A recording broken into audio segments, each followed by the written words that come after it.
right. We thought we not was going to get him, but we actually were able to meet Paul Woolford, yeah, a legend here in Ibiza, especially with space. And Paul had a friend of mine saying that a few years ago you were able to create like some kind of frenzy, and people just did 100 a few years ago with your gigs at Space. How is that now? Yeah, it's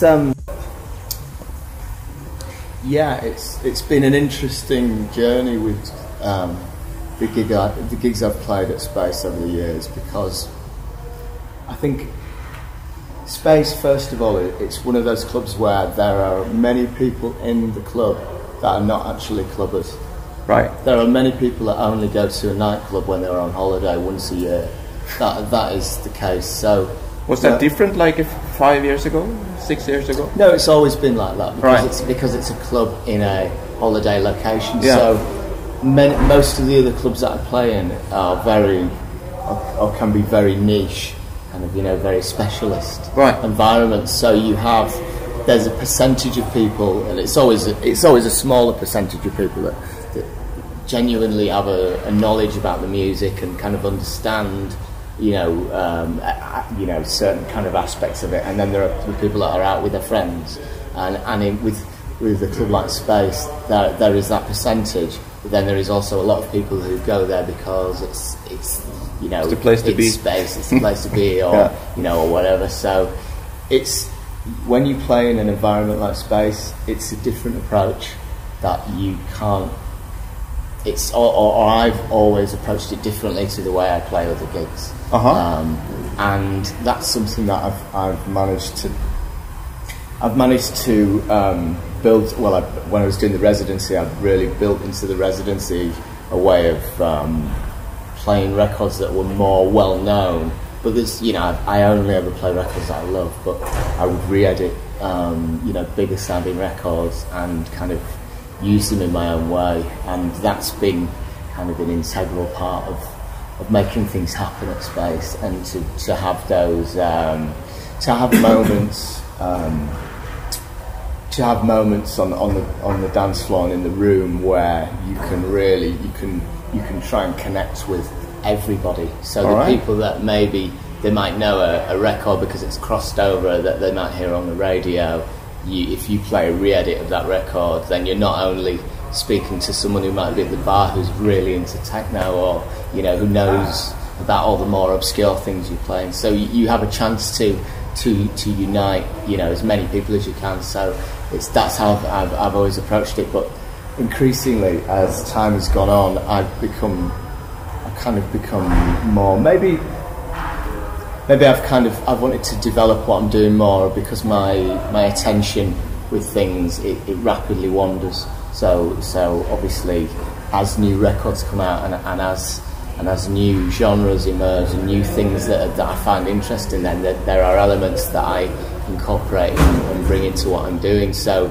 obviously the sound has changed over the years, and I guess it's a case of things becoming probably. Now I'm probably playing a little bit more,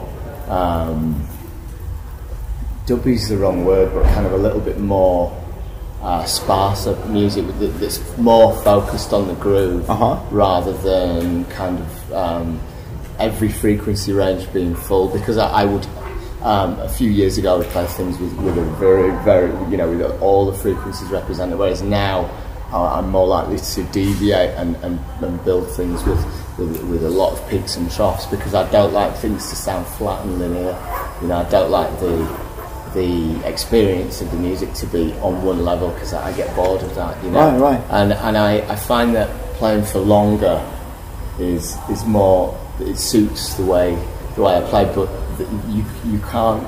When you play at Space, you can't really play for longer extended periods. The longest I played is 4 hours, and that was a while ago. But now, the opportunity isn't there so often to do that. So it's hard to get the real impact when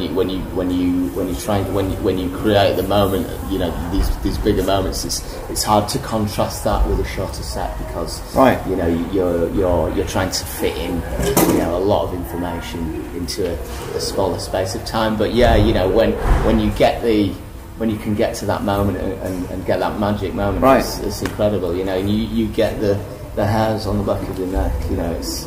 You know when you get there. So this is something you really think about, and you work on it, and you have to work on it through the set, so to get that curve. So yeah, you have to kind of, you have to earn. I always feel like I have to earn the right time to play one of those records that is, you know, that has a chance to kind of to really push through. Is you have to earn it with the other records. You can't just. The way I've approached it, you can't just play one after another, big records. There are a lot of people that do that, and that's the way they approach it. But for me, I would much rather play kind of 2 or 3, 4 of the different style of records that are going to really change the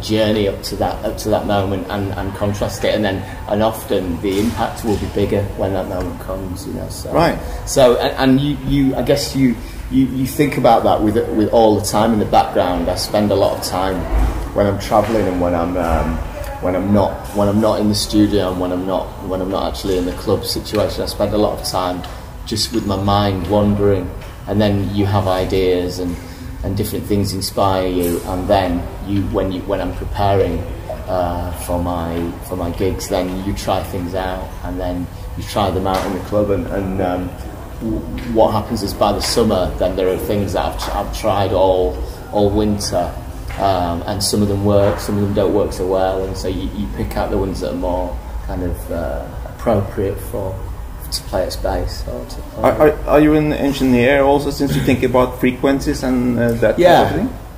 Yeah, so although I haven't been taught in the, you know, I didn't kind of learn to do it by taking a course, or you know, by studying it in that way. So I'm not an